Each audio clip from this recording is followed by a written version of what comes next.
Chaque année, j'emmène les membres de mon mastermind, le 3M, dans des voyages assez uniques, assez spéciaux, extraordinaires. Ils vont être amenés à se dépasser, à vivre des expériences qu'ils ne vivraient jamais autrement.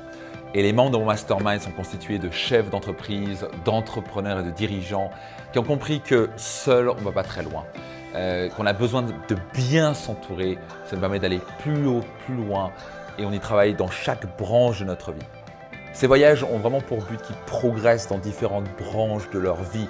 Et cette fois-ci, on avait un thème spécifique qui était sur la communication.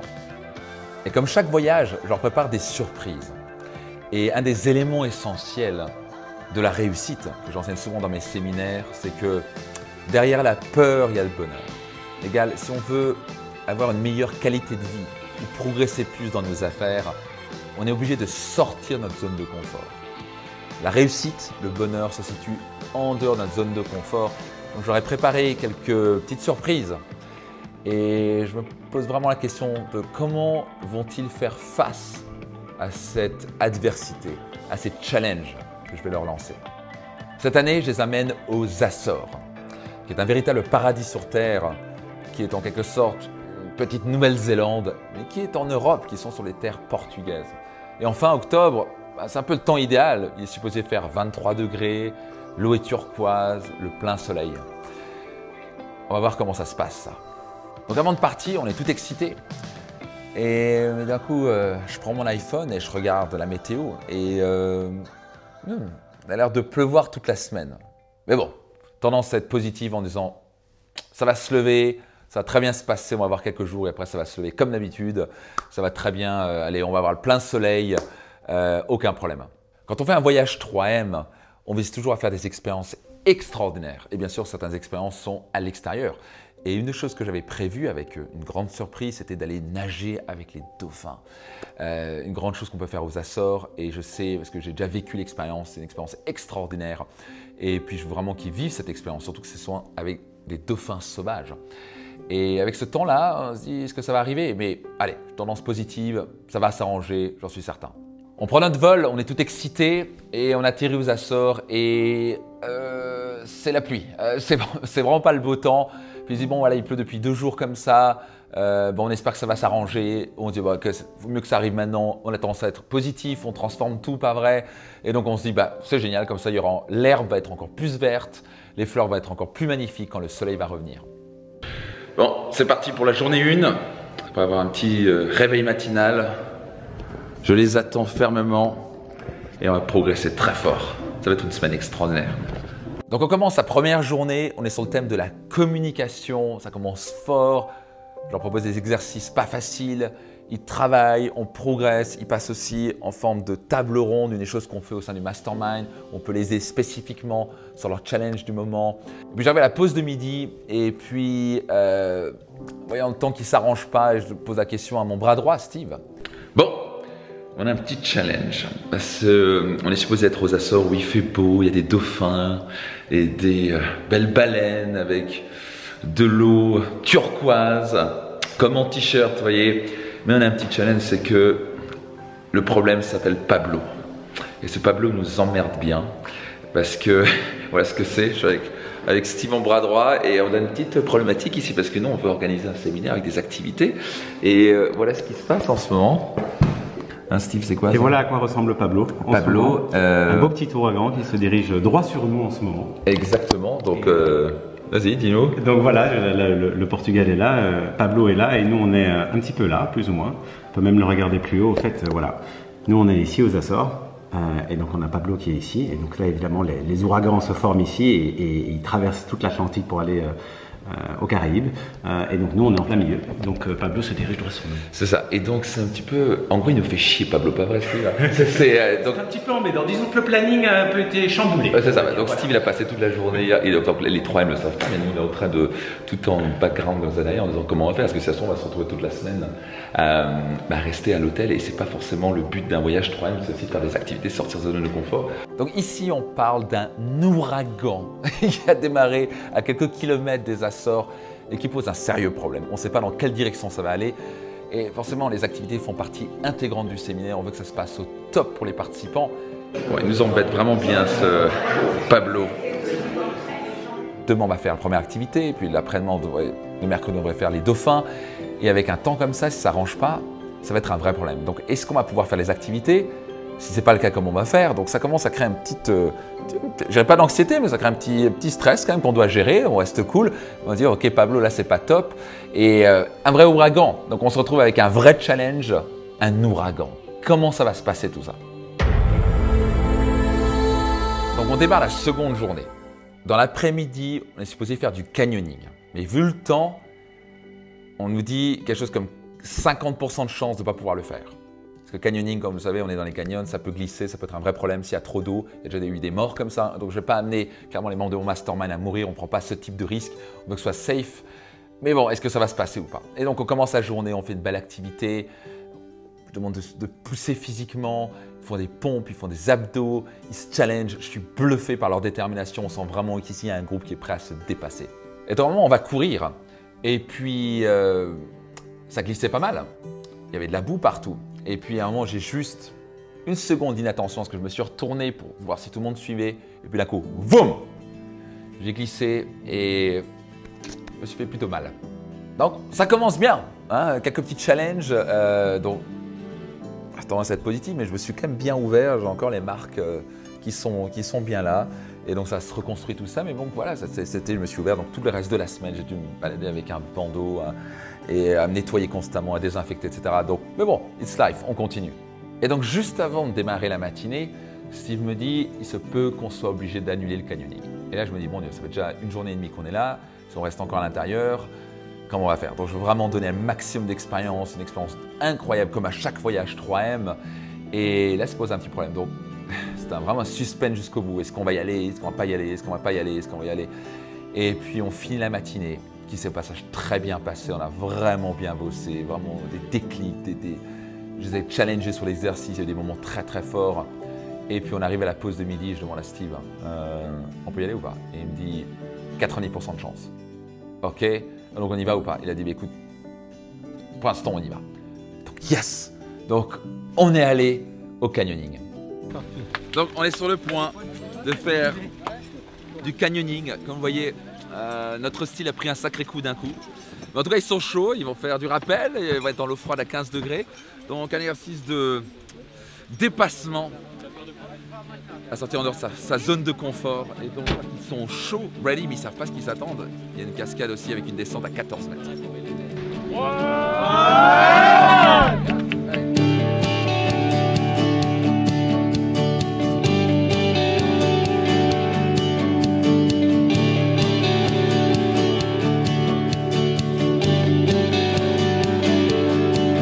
Donc le canyoning, c'est un sport magnifique. On est plongé en nature, j'adore ce sport. Mais en même temps, il faut vraiment être dans l'instant présent. Donc il y avait 2 raisons pour lesquelles j'ai voulu faire cette activité avec eux. Numéro 1, parce qu'il faut être très attentif. On est constamment sur des pierres glissantes. On peut se faire vite mal si on perd l'attention. Donc on doit être constamment concentré et on peut vite glisser. Donc ils doivent rester dans l'instant présent et rester concentrés. On est dans le challenge constant. Numéro 2, c'était prévu de faire 2 sauts. Un de 3 mètres et un de 5 mètres. Et je sais qu'il y a des gens là-dedans qui sont vraiment pas à l'aise avec le vertige. Ça va être un gros challenge.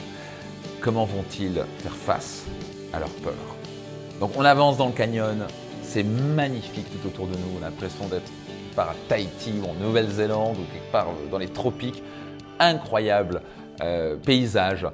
Et bon, on n'a pas le soleil, mais au moins on peut y aller. Au moins Pablo nous laisse la possibilité d'y aller, ce qui est plutôt sympa. Et je sais que le premier saut arrive bientôt. Et ce premier saut, c'est 3 mètres. Et je vais voir un peu comment les gens vont réagir.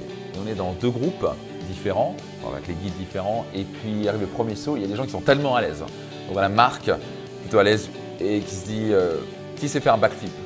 Carrément, je lui ai dit ça, qui sait faire un backflip? Il m'a dit, moi je sais faire. Je fais, ok, tu sens de le faire? Ou maintenant, aucun risque, j'ai pas envie que tu sois arrivé. Donc, challenge, et il se dit, ok, je le fais.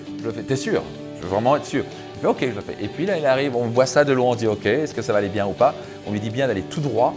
Puis d'un coup, je vois le backflip qui part, et il part complètement sur la droite. Et là, je me dis, ouïouïouï. Et en fait, il fait son backflip. C'est magnifique à voir. Bravo Marc. Il a tiré bien, il a dit, bon, heureusement, j'avais plié mes jambes. tout va bien, il ressort vivre, il n'y a pas de jambes cassées, quoi que ce soit. Donc il a fait son backflip, donc bravo à lui. Et puis d'un coup vient différentes personnes, dont pour beaucoup de femmes là-dedans, ça n'a vraiment pas été facile. Donc on les sent un peu tétanisés, mais ils y vont. Et je suis tellement fier d'eux parce que derrière la peur, il y a le bonheur. Ici, c'est une pratique. Ici, en fun, dans le canyoning, mais dans la vie, ensuite, on est pratiqué à dire j'ai peur, mais j'y vais quand même. Les gens qui réussissent ont peur, mais avancent quand même. Ils savent gérer leur peur. Et c'est une des raisons pour laquelle j'ai envie de faire des exercices comme ça. Et d'un coup vient Franck,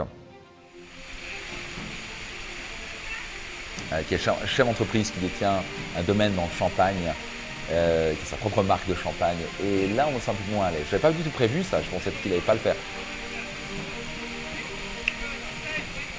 3, 2, 1, go! Et là, il a 3 mètres, il hésite beaucoup, etc. Il fait un cri, et puis finalement, il y va. Pouf! Fier de lui, tout se passe bien, tout le monde saute, tout le monde safe, et on continue en canyon.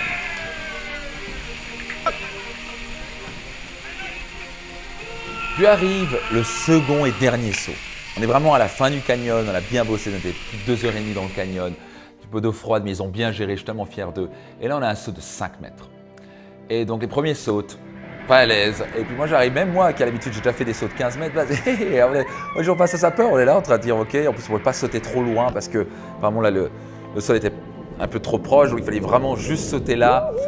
Ok, pris la respiration, je suis en face du groupe, je montre l'exemple, boum, j'y vais, aucun problème, tout se passe bien, très fun, toujours cette sensation et après on crie, on est tellement heureux. Et puis vient Louis-Pierre. Et là, Louis-Pierre saute, et cette fois-ci, par contre, il a sauté un petit peu de manière raide. Et c'est un grand monsieur, il est fort, il est costaud, un type fantastique. Et là, par contre, il est un peu plus loin et un peu trop raide. Et là, on le sent sortir, on peut, ouais, il a sauté, et puis d'un coup, ah, il est ma cheville. Et donc, il vient de se filer la cheville, on a vu le pied juste derrière, c'était un vrai challenge pour le reste de la semaine. Il a dû aller vraiment, il est même allé à l'hôpital pour aller checker tout ça. Donc, heureusement, la cheville n'a pas cassé. Ça va mieux maintenant. Mais donc voilà, c'était un petit risque, mais donc tout va bien, tout est safe. Et puis vient le saut de Franck. Et donc là, je le vois vraiment bloqué. Juste se rapprocher, il était tétanisé. Je voyais, il était dans son mental. Vraiment pas facile pour lui. Et puis on commence à l'encourager. On fait, allez, vas-y Franck, tu vas y arriver, etc.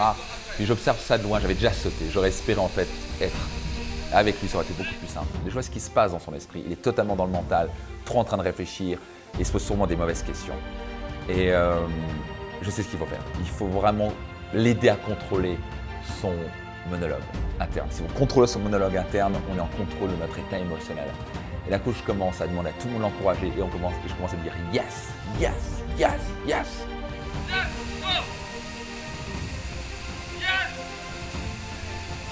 Et ça a duré 5 minutes. 5 minutes où on va reculer, il se dit, il crie, et puis est-ce qu'il va le faire ou pas?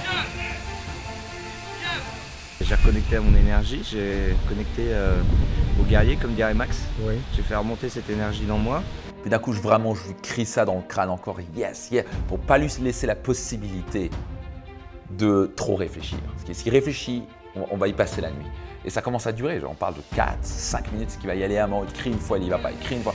Et d'un coup, Franck prend son courage à deux mains et il saute! J'étais en confiance et puis je savais que c'était à ma portée, que c'était possible, donc je l'ai fait. Et là, c'est vraiment une victoire. Vraiment, moi je suis tellement fier de lui, je ne peux pas m'empêcher juste de le prendre dans les bras. Parce que pour lui, c'était un grand dépassement. Je pense que le fait d'être dans le mastermind, ça m'a permis de le faire. C'est pas quelque chose que j'aurais pu réussir à faire tout seul de mon côté, j'en suis certain. Il est sorti de sa zone de confort. Et quand on est capable de faire ça ici dans le canyoning, il sera capable de le faire plus tard dans la vie. Tellement fier de lui. Ça a été un moment fort, tout le monde a applaudi, ça nous a tous réunis. C'était juste magique comme moment. C'était fun, c'était du dépassement, c'était froid, non, c'était vraiment super. Vraiment génial, on s'est amusé, on s'est dépassé. Vraiment super fun à faire. Non mais moi j'ai peur de sauter, j'ai peur le vide, c'était une angoisse en fait. Donc quand je lui ai dit non mais si on part et qu'on fait du canyoning, ça va pas le faire du tout là. Et ça l'a fait. Donc on sort de l'eau, on a tous un petit peu froid et puis on se prend une bonne tasse de thé, puis on rigole, on discute, la nuit est en train de tomber. Et c'est fou, une fois qu'on a été dans l'inconfort, comme une tasse de thé, juste un petit peu de chaud, une simple tasse de thé, peut être un tel luxe.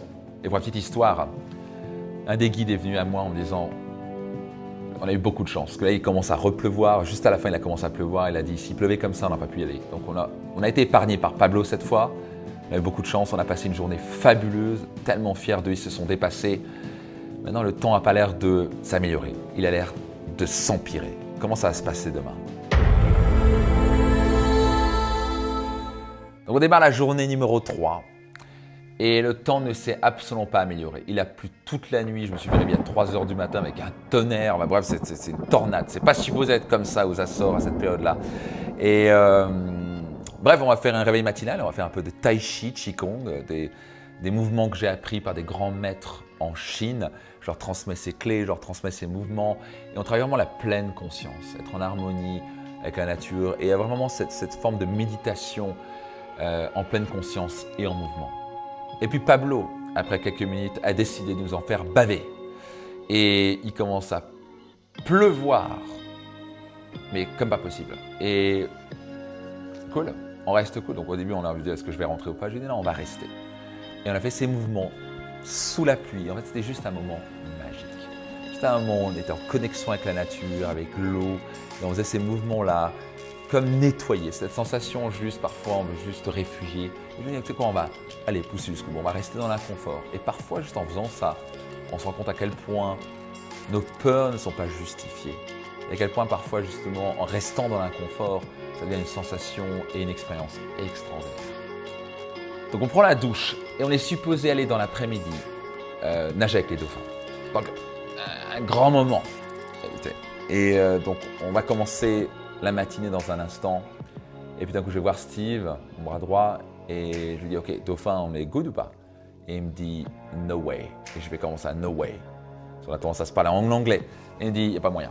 L'océan est beaucoup trop agité, il n'y a aucun bateau dehors, ce serait beaucoup trop dangereux, il refuse d'y aller. Donc je dois réarranger tout le programme en dernière minute. Et je lui dis, OK, donc il faut que je réarrange des problèmes par-ci par-là. Donc en tant qu'organisateur, c'est jamais facile de réorganiser dernière minute. Et ça nous a challengé, donc vraiment j'ai dit ok, bon, on va réarranger ça, je vais mettre ce que je devais mettre vendredi, je dois le mettre là, on doit réarranger. J'espère qu'on va pouvoir faire les dauphins. J'y allais, on va pouvoir faire les dauphins jusqu'au bout quand même, on va y arriver. Et donc on réarrange le programme et puis on passe une magnifique journée. On est toujours sur le thème de la communication, on fait des échanges profonds, il y a des déclics énormes, il y a des pleurs, il y a des rires. Je les amène vraiment parfois dans des exercices qui sont inconfortables pour eux, mais c'est comme ça qu'on grandit. Et on a été profondément touchés. Et on a transformé cette journée sous la pluie en un moment tellement chaleureux à l'intérieur. Comme quoi, même si à l'extérieur, les choses peuvent être parfois pas faciles, on peut choisir d'être pleinement heureux et de progresser. Un des moments forts, c'était un exercice où je leur ai demandé de se donner des feedbacks, des retours constructifs. Et j'en ai même fait partie. Et avec toute bienveillance, ça a été fait avec tellement bienveillance. Et une des raisons pour laquelle j'ai demandé de faire ça, c'est qu'on ne veut pas atteindre son plein potentiel seul. Les gens voient des choses chez nous que nous, on ne voit pas. Et on a besoin de cet œil extérieur bienveillant pour nous donner des retours. C'est la fondation du coaching, c'est la fondation d'avoir un groupe mastermind. C'est comme ça qu'on va beaucoup plus loin, beaucoup plus haut. Et ça a vraiment été des moments forts. Il y a eu des larmes, il y a eu des moments tellement puissants. Et je crois que tout le monde en est ressorti recentré. Aujourd'hui, j'ai passé une journée incroyable. Je ne m'attendais absolument pas à ça, j'étais absolument pas préparée, mais j'ai dû révéler et sortir des choses en moi qui étaient très enfouies. Et je trouve, j'ai retrouvé la petite fille que je recherchais en moi, et grâce à Max, je vais pouvoir retrouver toute ma joie et mon bonheur de vivre. Je crois que c'est quelque chose qui était très libérateur pour moi. On finit enfin la journée. Une journée longue, pas facile, très émotionnelle, très émouvante. Et ils finissent en beauté, ils le méritent au spa. Magnifique spa. C'est souvent dans ces discussions-là, dans un bel endroit, qu'il y a des déclics, il y a ces échanges profonds qu'on partage avec personne d'autre dans ce groupe-là. Il y a une telle bienveillance, une telle confidentialité. Les gens se livrent et je vois qu'il y a ces déclics, ces discussions profondes qui nous transforment, qui permettent d'avoir une perspective différente dans notre vie. Après l'effort, le réconfort. N'est-ce pas? Le lendemain matin, on est supposé faire une marche vers une cascade magnifique. Est-ce qu'on va pouvoir y aller? Ou pas? Ça va dépendre du temps. Mais aussi, j'ai préparé une petite surprise pour eux. on va faire cette marche. Et après, ils ne savent pas ce qui les attend, mais on va rentrer dans l'eau glacée. Et donc, voilà, je vais appeler challenger parce que l'eau est un parfait enseignant pour son mental. On est capable en fait de tenir plusieurs minutes, plusieurs heures avec de l'entraînement dans l'eau froide.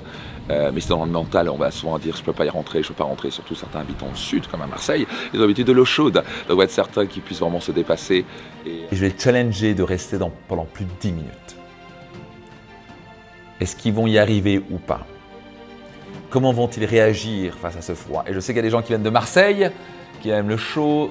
Est-ce qu'ils vont aimer ou pas? Est-ce qu'ils vont pouvoir tenir ces 10 minutes? C'est ce qu'on va pouvoir voir. Aussi, je voudrais au moins qu'on puisse faire les dauphins le dernier jour. Est-ce que Pablo va nous lâcher la grappe? Il va nous laisser tranquilles et nous permettre d'avoir le soleil à nouveau. 4e journée, je me lève, j'envoie un SMS immédiatement à Steve. Je lui demande est-ce qu'on peut y aller ou pas. Il me fait yes, on peut y aller. Et donc on y va, on se prépare, maillot de bain, etc. Et puis on se retrouve dehors avec le guide et je lui demande on peut y aller? Ils disent oui, ça va dépendre parce que s'il continue à pleuvoir comme ça, peut-être qu'on ne va pas aller dans la cascade, on peut peut-être faire la marche, ça va glisser énormément. Est-ce qu'on va pouvoir vraiment nager? Et pour moi, je me dis, il faut vraiment qu'on fasse cette expérience. Je leur dis, on est bien vraiment à 16 degrés. Il me fait, ouais, 15-16 degrés. Je fais, parfait, le plus froid, le mieux c'est. Donc vous allez me dire pourquoi je les amène dans le froid. Ce concept a été inspiré par quelqu'un qui a vraiment démocratisé cette notion de douche froide et dans le froid, un monsieur qui s'appelle Wim Hof. Donc Wim Hof a en quelque sorte popularisé cette thérapie par le froid. M'a beaucoup inspiré. On parle d'une personne qui est montée en haut de l'Everest en short et torse nu, capable de faire un marathon torse nu en Antarctique. Un tel contrôle de l'esprit face au froid. Et donc les bienfaits de la thérapie par le froid sont multiples, dont par exemple la diminution des inflammations, l'augmentation du métabolisme. Mais là, je veux vraiment faire cet exercice pour eux, pour apprendre à contrôler leur esprit. Parce que le froid est un enseignant. Parce que notre cerveau va nous dire quand on est vraiment dans le froid. Moi, j'étais quelqu'un d'origine italienne, donc rentrer d'une eau en dessous de 24 degrés, je ne supportais pas. Et à un moment, j'ai compris les bénéfices. Je me suis dit, ok, le froid est un maître pour moi. Mon cerveau va me dire, t'as froid, il faut que tu sortes, tu vas mourir. Mais je suis plus fort que mon cerveau. Et donc, ça fait plusieurs années maintenant que je prends des douches froides tous les jours. Dès que j'ai l'occasion de rentrer dans un bain glacé ou dans un lac en Suisse à 8 degrés, je le fais sans aucune hésitation. Et cette sensation surtout de après est juste merveilleux. Et je voudrais vraiment qu'ils expérimentent cette sensation-là. Et c'est vraiment une pratique de leur esprit pour leur montrer que c'est possible pour eux, numéro 1, de rentrer dans une eau à 16 degrés, mais plus de rester pendant plus de 10 minutes dedans. La question, c'est comment vont-ils réagir face à ce froid? Donc on commence par une montée. Ça glisse, mais ça commence très fort. Donc c'est vraiment cardio. Je ne m'attendais pas à ça. Même moi, je dois prendre mon souffle. Et on a notre doyenne qui s'appelle Florence, qui a plus de 65 ans. Comment elle va réagir à cette montée? Je ne m'attendais pas à ça. Et à mon grand étonnement, elle gère tellement bien. Et tout le groupe suit, vraiment ils assurent. On sent ce groupe déterminé à devenir une meilleure version d'eux-mêmes. Je suis tellement fier d'eux. On vient de faire une montée sérieusement, comment on appelle ça? Raide, merci. Donc j'en suis essoufflé même moi-même. Donc il y a des gens qui ont 50, 60, 65 ans dans le groupe, chef d'entreprise. Ça commence très fort. En plus, il fait très humide, il fait chaud. Et ce qui m'intéresse déjà, il gère plutôt bien. Je suis très impressionné, c'est un vrai dépassement déjà ce matin. Et ça glisse. Alors, on peut tomber à n'importe quel moment, donc c'est un petit peu dangereux cette marche, mais justement, c'est la vie. On est constamment en phase de challenge, de difficultés. Et l'objectif ici d'un séminaire comme ça, c'est qu'ils puissent s'entraîner à faire face aux difficultés, aux challenges de la vie, pour qu'ils soient préparés mentalement, physiquement, émotionnellement à la vie, à leur challenge, surtout quand ils gèrent une entreprise. Et moi, ce qui m'intéresse vraiment de savoir, c'est comment ils vont pouvoir gérer l'eau froide. En sachant au passage que c'est une marche silencieuse. Donc je veux vraiment qu'ils puissent se connecter à eux-mêmes. Encore une fois, être en pleine conscience. Le cerveau a tendance à partir dans tous les sens. Là, c'est vraiment être dans l'effort, être dans l'instant présent, être connecté avec soi-même et tout ce qui se passe autour de nous. Et sur le chemin, on a eu de la compagnie. On a un petit coq qui nous suit depuis tout à l'heure. Comme quoi, sur un chemin et l'aventure, on a aussi de la compagnie, pas vrai. Donc, j'avais vu ça de ma vie, un petit coq qui nous suit, mais complètement tout le groupe depuis environ 5 minutes.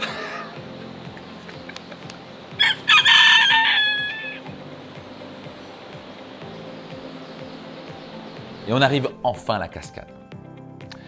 C'est supposé avoir une eau claire, magnifique. Mais bon, puisqu'elle a beaucoup plu, donc elle est plutôt brune. Mais c'est pas grave, ça reste un cadre magnifique. On se prépare tous, on se met tous en maillot de bain. Et puis, c'est parti. Et ils savent qu'ils vont rentrer pendant 10 minutes. L'eau est à 16 degrés. Donc au début, c'est fun parce que ça rafraîchit, c'est cool, on est un groupe, on rigole. Et puis après quelques minutes, moi je me dis, ok, première minute, ils vont s'amuser. Et puis on commence à rigoler. Mais comment vont-ils réagir après 3, 4, 5, 6 minutes? Donc au début, on s'amuse, c'est fun. Et puis d'un coup, passé 5 minutes, je commence à voir les sourires qui commencent à descendre un petit peu. Et je commence à les voir un peu grelotter certains. Et puis on sent qu'ils ne sont pas très à l'aise. D'un coup, les sourires sont un petit peu plus tendus. Et puis d'un coup, tout doucement, on se concentre. Là, ils sont obligés d'être avec leur souffle. Je leur donner quelques clés avant de rentrer. Comment gérer ce froid, comment être présent, comment vraiment prendre le contrôle de leur esprit et faire face à ce froid. Donc là, on arrive à 8 minutes. Là, je sens que ça commence à être vraiment très inconfortable. Je sens certains qui me regardent en me disant, c'est quand on va sortir? Il y a quelque chose de merveilleux qui arrive quand on est un groupe comme cela. Quand on est en face à l'adversité. Quand quelqu'un est en faiblesse, en problématique, on vient immédiatement l'aider. Et j'ai vu ce groupe et cette cohésion et cette entraide que je trouvais tellement belle avec notre doyenne Florence. Et d'un coup, il y a eu plusieurs personnes qui l'ont tenu par les bras en disant « on est ensemble là-dedans ». En quelque sorte, on va y arriver ensemble, on ne va pas sortir de là. Ils avaient cette consigne, ce challenge que je leur ai lancé, vous ne sortez pas après 10 minutes. Et il y a juste cet amour, en quelque sorte, ce support qui s'est mis en place. J'ai trouvé ça vraiment touchant. Je continue à les encourager à se focaliser sur la respiration, les encourager à quelques clés que je leur ai données pour vraiment contrôler leur esprit. On arrive à 9 minutes. Puis d'un coup, Steve me montre 10 minutes et je lui dis allez, 1 minute de plus. Ils peuvent le faire, 1 minute de plus. Ça va être inconfortable, mais ils peuvent le faire. Je leur dis 1 minute de plus. Et puis 10, et puis 9, et puis 8, et puis 7, 6, 5, 4, 3, 2, 1. Et yes, 11 minutes. Tout le monde applaudit, on crie de joie. Tellement fier de vous. Ça, c'est du dépassement. Ça, c'est sortir de sa zone de confort. J'avais peur en fait. J'avais peur avant. Expérience froide. Ça stimule. Super génial, de l'eau bien froide, de la bien tumultueuse. C'est génial. Elle était même pas froide. Même pas froide. La difficulté, c'est les 3 dernières minutes à rester silencieux, concentré avec soi-même. Parce que quand on est en groupe, qu'on parle, il y a une effervescence, on sent l'énergie. Là, on voit que le mental est fort. Okay. C'était difficile. Ok. Mais je suis restée concentrée. Et là, c'était un bonheur en fait de rentrer dans l'eau, ça faisait un bien fou, le froid ça faisait un bien fou. Et quand on doit vraiment se concentrer avec soi-même pour récupérer la chaleur et l'énergie à l'intérieur, c'est plus compliqué. Donc le focus est beaucoup plus précis. Et de rester comme ça dans l'eau, pouvoir juste se concentrer sur ça, ça fait tellement de bien. C'était magnifique, puis dans cette nature, limite on se croirait dans un film, c'est beau, c'est super. Dans ces voyages 3M, on pratique réellement ces principes essentiels que je transmets dans mes séminaires. On est vraiment dans une pratique pour développer ces muscles émotionnels, physiques et mentaux. Ça nous permet de nous préparer maintenant pour quand on a une difficulté à l'extérieur de notre vie quotidienne ou de notre entreprise, d'un coup on est préparé psychologiquement pour le surmonter. Et voilà ce qui se passe pour les participants. Ils se disent, si j'ai pu faire ça, rester 11 minutes dans l'eau à 16 degrés, quoi d'autre je suis capable de faire? Ensuite, on mange un morceau, puis on continue l'après-midi sur le thème de la communication. On fait notre table ronde où chacun passe, pose des questions, il y a des déclics. Ce qui se passe reste totalement confidentiel. Mais ce qui est sûr, toujours dans un séminaire 3M, c'est le moment fort des grands déclics, les gens qui font des pas de géant. Et donc, on arrive en fin de cette journée numéro 4. 4 jours déjà merveilleux qu'on a passés ensemble. Et j'arrive chez Steve en disant, on va pouvoir faire les dauphins, pas vrai, demain? Et puis il me regarde et il fait, alors, je fais, come on. Donc Pablo nous a vraiment embêtés jusqu'au bout. On ne peut pas aller le lendemain, le dernier jour. On aurait pu finir en beauté avec ces dauphins, mon Dieu, et vivre, aller nager avec les dauphins dans un paradis sur terre avec l'eau turquoise. J'avais cette attente-là et je voulais qu'ils vivent ça. Et c'était pas possible. Aucun bateau qui pouvait sortir le lendemain, même dans les 3 prochains jours, tellement tellement Pablo secouait encore et à quel point l'océan était agité. Et donc dans la vie, la meilleure chose à faire quand les choses ne se passent pas comme on le veut, c'est prendre une profonde inspiration et d'accepter.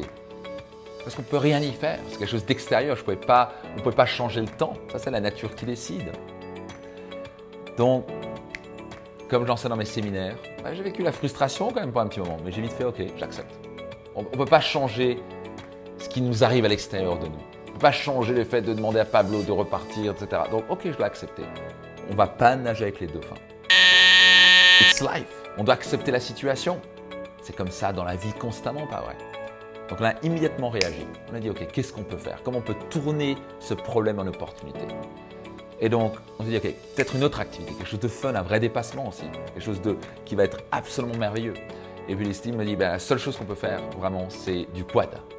Et pendant 4 heures, on peut aller découvrir l'île et aller voir des magnifiques vues, des lacs turquoises. Je dis, ok, super, on va faire ça alors.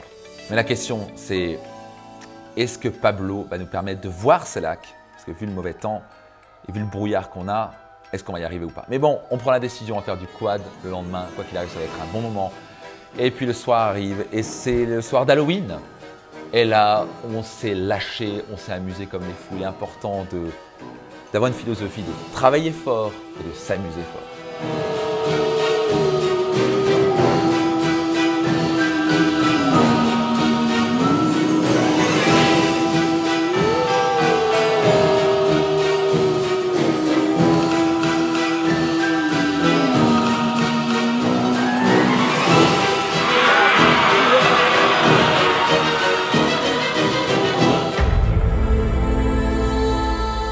Et on va aller voir les deux lacs.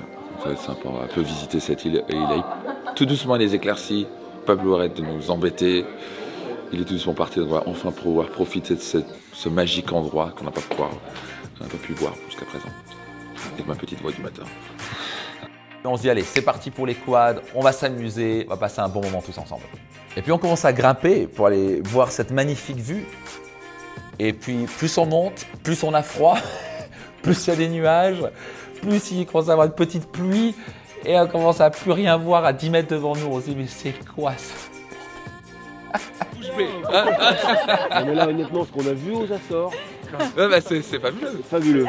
On a vu des RZR, des gens en rose, des mecs avec des lunettes de piscine. Bon, comme vous le voyez, le temps s'est absolument amélioré. Nous avons ici la vue des deux lacs que nous ne pouvons pas voir. C'est un des plus belles spots du monde. Et ce qui est absolument génial de voir, c'est que les membres du Mastermind rigolent, prennent ça à la légère.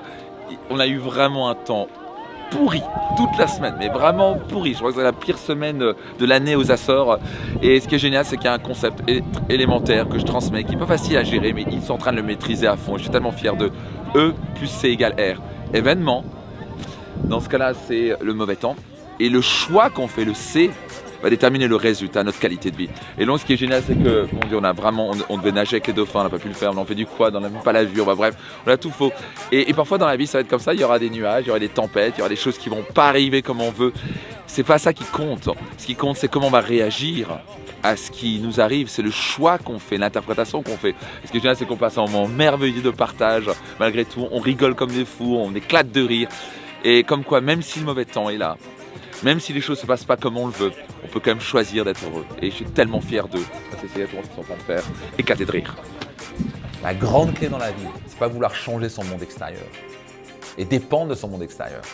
C'est de transformer et de maîtriser son monde intérieur. On retourne du quad, on va passer un bon moment, malgré les mauvais temps. Et puis, voici, je dois lancer un nouveau challenge. C'est pouvoir parler en public, pour pratiquer leur prise de parole en public. Ce sont des chefs d'entreprise, ce sont des leaders, ils sont amenés à faire des vidéos, à parler devant des investisseurs, ils sont amenés à parler devant leurs clients, à leurs partenaires, pour les inspirer, donner une vision. Et donc je voudrais vraiment utiliser l'opportunité avec ce groupe bienveillant et si compétent de donner des retours, de donner des feedbacks pour qu'ils puissent vraiment passer leur prise de parole en public au niveau supérieur. Et ça fait plus de 17 ans que je parle en public. Et donc, je leur ai donné une structure et des clés assez puissantes pour qu'ils puissent vraiment super accélérer l'impact quand ils prennent la parole en public. Et j'étais vraiment bluffé. Et ils sont passés l'un après l'autre, du speech incroyable. Et puis à chaque fois que quelqu'un passe, c'est la puissance du mastermind, tout le monde apprend parce qu'on donne des clés différentes à chacun.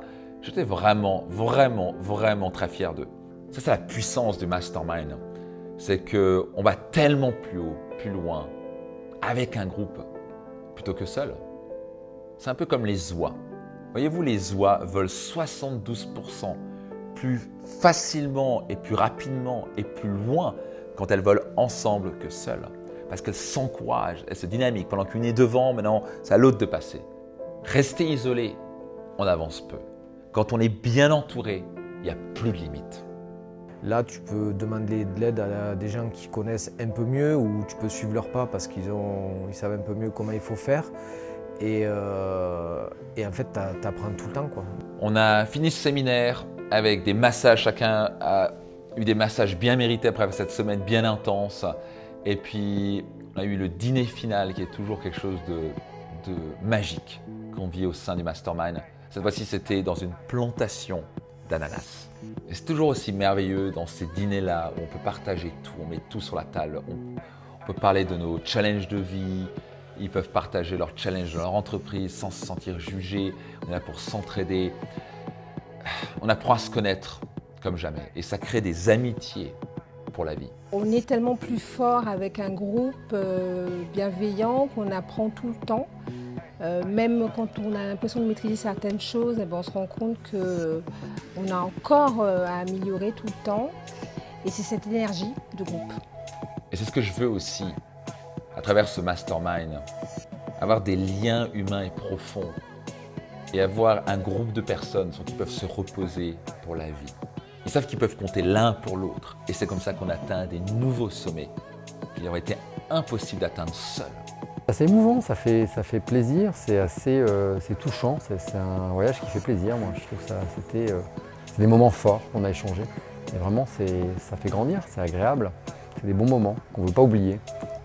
Tout le monde s'est serré les coudes, tout le monde a mobilisé l'énergie et il y a eu vraiment des échanges, des feedbacks profonds, il y a eu de l'entraide de façon importante. Et ça, c'est précieux, de l'avoir vécu réellement. Donc, tellement de moments magiques, tellement de moments forts, tellement de moments de partage et de dépassement. La vie est vraiment trop courte pour ne pas la vivre à son maximum. Quelle semaine magique! Prochain séminaire, ça va être Life Max. On va parler d'émotions, de vitalité, de couple. Sûrement le séminaire le plus puissant, le plus fort, le plus émotionnel au sein de Réussite Max. Donc je me réjouis de les retrouver dans quelques semaines pour vivre Life Max ensemble. Le prochain voyage 3M, je vous amène à l'île Maurice. Cette fois-ci, ils ont une garantie soleil. Et qui sait, on va enfin peut-être pouvoir nager avec les dauphins. Quoi qu'il arrive, nous allons partager des moments forts et puissants et vont continuer à accumuler et à maîtriser ces clés, ces principes puissants pour passer leur vie et leurs affaires dans la stratosphère. La croissance continue toujours et ils l'ont bien compris. Le meilleur investissement qu'on puisse faire est d'investir en nous-mêmes. Je crois qu'on est né pour devenir la meilleure version de nous-mêmes. Vivons sans regret et laissons une trace.